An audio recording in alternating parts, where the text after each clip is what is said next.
जय शिव शंकर। नमस्कार, देवभूमि चैनल में आपका स्वागत है। आज के इस वीडियो में हम कथा श्रवण करेंगे सोमवार व्रत कथा। सोमवार की व्रत कथा जो है वो आज हम सुनेंगे। आज सोमवार का दिन है। ये ज्येष्ठ मास का शुक्ल पक्ष का सोमवार है, जिसकी व्रत कथा हम आज सुनेंगे। इस कथा के श्रवण करने से आपको भगवान भोलेनाथ का आशीर्वाद प्राप्त होता है और आपकी जो भी इच्छाएं होती हैं उनकी पूर्ति होती है।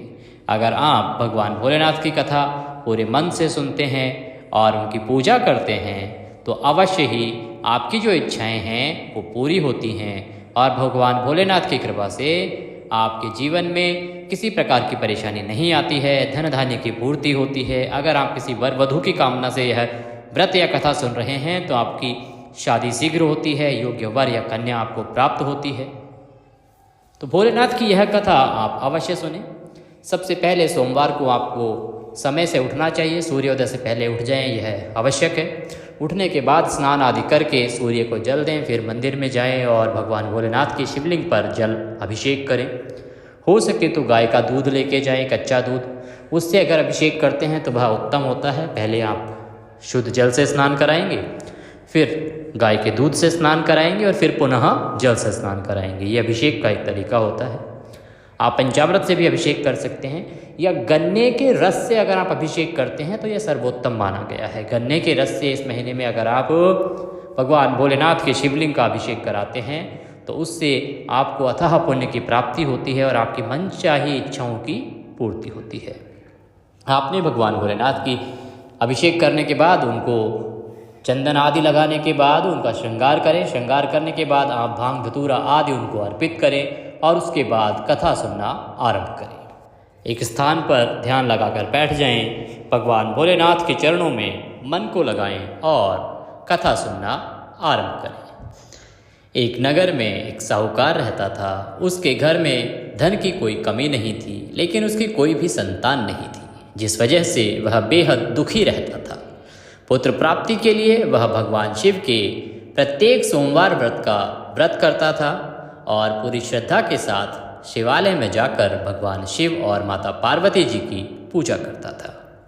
उसकी भक्ति को देखकर माँ पार्वती प्रसन्न हो गई और भगवान शिव से साहूकार की मनोकामना पूर्ण करने का निवेदन किया। पार्वती जी की इच्छा सुनकर भगवान शिव ने कहा कि हे पार्वती, इस संसार में हर प्राणी को उसके कर्मों के अनुसार फल मिलता है और जिसके भाग्य में जो होगा उसे वह भोगना ही पड़ता है। लेकिन पार्वती जी ने साहूकार की भक्ति का मान रखने के लिए उसकी मनोकामना पूर्ण करने की इच्छा जताई। माता पार्वती के इस प्रकार आग्रह करने पर शिवजी साहूकार के पास गए और साहूकार को पुत्र प्राप्ति का आशीर्वाद दिया, लेकिन साथ ही यह भी कहा कि उसके बालक की आयु केवल 12 साल की होगी। जब साहूकार को यह पता लगा तो वह ना तो बहुत प्रसन्न हुआ कि उसको पुत्र की प्राप्ति हो रही है और ना ही उसे किसी प्रकार का गम था। वह पहले की भांति शिव जी की पूजा करता रहा। कुछ समय उपरांत साहूकार के घर एक पुत्र का जन्म हुआ। जब वह बालक 11 वर्ष का हुआ तो उसे पढ़ने के लिए साहूकार ने काशी भेज दिया। साहूकार ने पुत्र के मामा को बुलाकर उसे बहुत सारा धन दिया और कहा कि तुम इस बालक को काशी विद्या प्राप्ति के लिए ले जाओ और मार्ग में यज्ञ कराओ। जहाँ भी यज्ञ कराओ वहाँ पर ब्राह्मणों को भोजन कराते और दक्षिणा देते हुए जाना। दोनों मामा भांजे इसी तरह यज्ञ कराते और ब्राह्मणों को दान दक्षिणा देते हुए काशी की ओर चल पड़े। रात में एक नगर पड़ा जहाँ नगर के राजा की कन्या का विवाह था, लेकिन जिस राजकुमार से उसका विवाह होने वाला था वह एक आंख से काना था। राजकुमार के पिता ने अपने पुत्र के काना होने की बात को छुपाने के लिए एक चाल सोची। साहूकार के पुत्र को देखकर उसके मन में एक विचार आया। उसने सोचा क्यों ना इस लड़के को दूल्हा बनाकर राजकुमारी से विवाह करा दूं, फिर विवाह के बाद इसको धन देकर विदा कर दूंगा और राजकुमारी को अपने नगर में ले जाऊंगा। लड़के को दूल्हे के वस्त्र पहना दिए और राजकुमारी से विवाह करा दिया गया। लेकिन साहूकार का पुत्र एक ईमानदार शख्स था।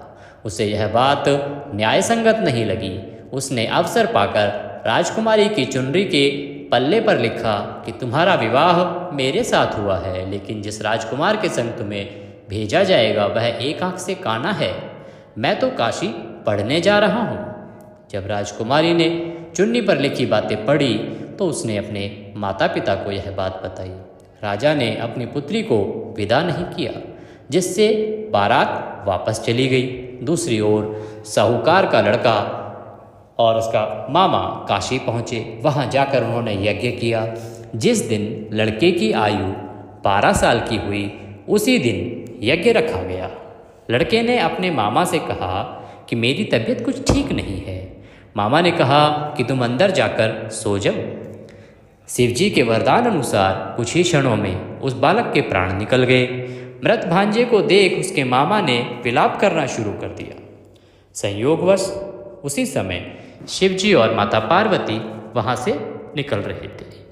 पार्वती ने भगवान से कहा कि प्राणनाथ, मुझे इसके रोने के स्वर सहन नहीं हो रहे हैं। आप इस व्यक्ति के कष्ट को अवश्य दूर करें। जब शिवजी मृत बालक के समीप गए तो वह बोले कि यह उसी साहूकार का पुत्र है जिसे मैंने 12 वर्ष की आयु का वरदान दिया था। अब उसकी आयु पूरी हो चुकी है। लेकिन मातृभाव से विभोर माता पार्वती ने कहा कि हे महादेव, आप इस बालक को और आयु देने की कृपा करें, क्योंकि माँ तो आखिर माँ होती है। माता पार्वती बोली, अन्यथा इसके वियोग में इसके माता पिता भी तड़प तड़प कर मर जाएंगे। माता पार्वती के आग्रह पर भगवान शिव ने उस लड़के को पुनः जीवित होने का वरदान दिया। शिव जी की कृपा से लड़का जीवित हो गया। शिक्षा समाप्त करके लड़का मामा के साथ अपने नगर की ओर चल दिया। दोनों चलते हुए उसी नगर में पहुँचे जहाँ उसका विवाह हुआ था। उस नगर में भी उन्होंने यज्ञ का आयोजन किया। उस लड़के के ससुर ने उसको पहचान लिया और महल में ले गए। ले जाकर उसकी आवभगत की और अपनी पुत्री को उसके साथ विदा किया। इधर भूखे प्यासे रहकर साहूकार उसकी पत्नी बेटे की प्रतीक्षा कर रहे थे।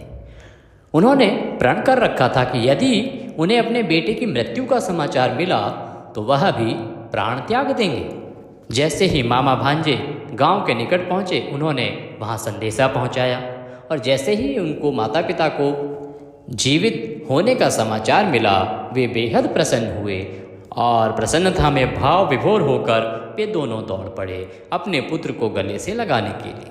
उसी रात भगवान शिव ने व्यापारी के स्वप्न में आकर कहा, हे श्रेष्ठी, मैंने तेरे सोमवार के व्रत करने और व्रत कथा सुनने से प्रसन्न होकर तेरे पुत्र को लंबी आयु प्रदान की है।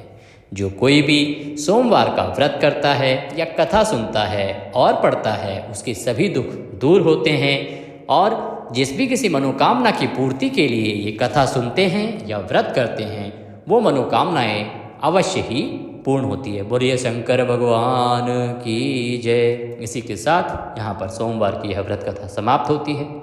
इसके बाद हम भगवान की आरती करेंगे। आरती के बाद भोग लगाएंगे और वहाँ पर जो भी जन हैं उन सभी को प्रसाद वितरित करेंगे। पूरा दिन आपको भगवान भोलेनाथ की भक्ति में लीन रहना है, ब्रह्मचर्य का पालन करना है, अपने मन में किसी के प्रति द्वेष भाव, क्रोध आदि भाव नहीं लाने हैं, तामसिक पदार्थों से दूर रहना है। इस प्रकार अगर आप व्रत करते हैं तो भगवान शिव शंकर का आशीर्वाद आपको अवश्य प्राप्त होगा। कमेंट बॉक्स में जय शिव शंकर या ओम नमः शिवाय लिखना ना भूलें। इससे भगवान भोलेनाथ प्रसन्न होंगे और उनकी कृपा से आपके काम अवश्य बनेंगे। इस कथा को अधिक से अधिक लोगों तक पहुंचाएं, व्हाट्सएप करें ताकि अधिक से अधिक लोग इसको सुनकर भगवान शिव का आशीर्वाद प्राप्त कर सकें। जितने लोग इस कथा को सुनेंगे और आपके द्वारा भेजी जाएगी, उतना ही अधिक पुण्य आपको प्राप्त होगा। आज के इस वीडियो में अभी के लिए इतना ही। अगले वीडियो में फिर होगी आपसे मुलाकात। तब तक के लिए ओम नमः शिवाय।